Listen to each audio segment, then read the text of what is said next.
Hello and welcome to Gardening at 58 North. Today I'm going to prune back my chilli plant here. Now I don't know a huge amount about this chilli, but I have an information card here. It's quite nondescript. Just basically says it's a hot chili pepper and that it's dwarf.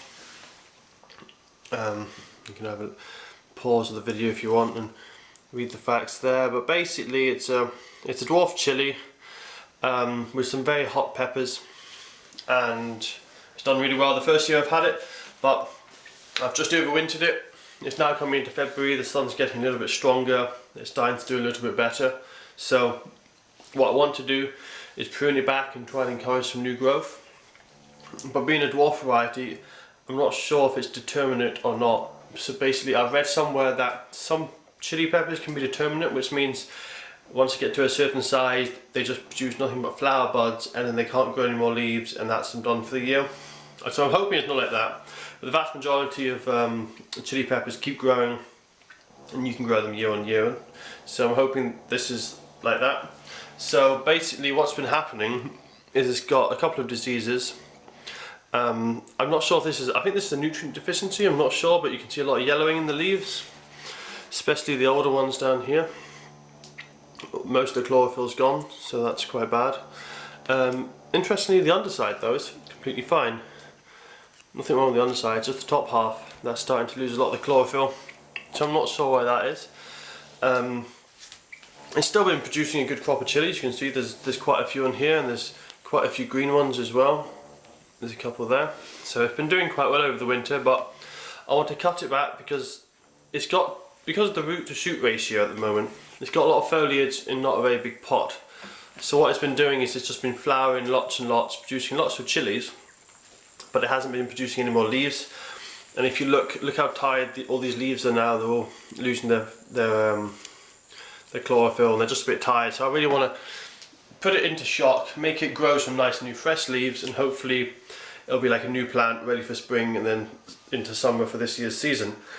So the other problems I've had with it is I've had loads of aphids throughout the whole of last summer, but it's finally been dealt with by parasitic wasps. So the aphids are not a problem, and if I show you here, that little white speck there is actually, I'll just take that leaf off and give you a close-up, is actually what's left of a parasitic wasp of a aphid size. So basically the wasp lays its egg in the aphid, and the aphid swells up, turns into a cocoon like that, and the wasp hatches out. So there's one there. Hopefully that's coming up okay on the camera. And it's covered in them, so there's no more live aphids, just these cocoon ones. So the aphid problem's over, but the leaves have had a lot of damage from all the aphids. Now the other problem is thrips, and this is quite a recent problem. I haven't really had thrips on here before. There's a good leaf here to show you.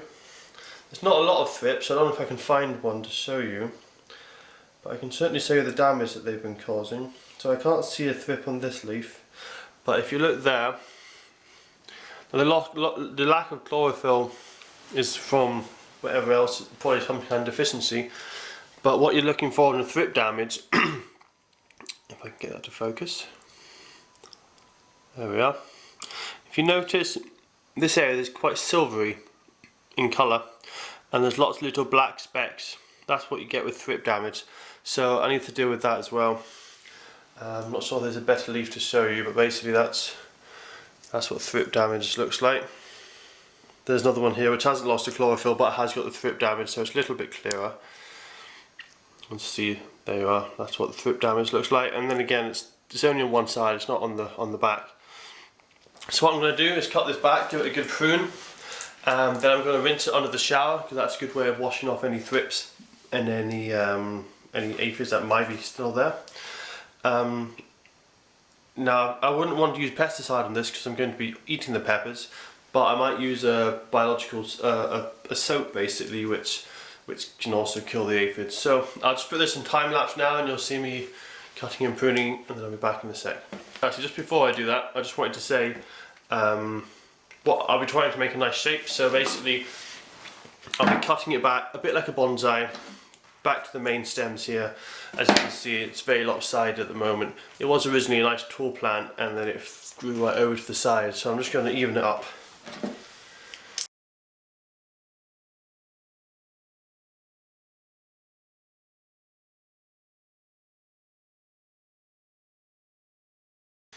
So that's pretty much how I want it. I've just left a couple of shoots to show you what I've been doing.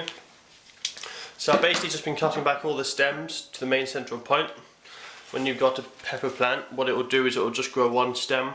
It will have its first flower here and then branch, and then probably a few weeks later it will start having all these side shoots lower down. So what I've done is cut all the side shoots back to the first or second bud. You can see there, that's where the leaves come out from. There should be a bud under there, so I've cut them back to the first or second bud.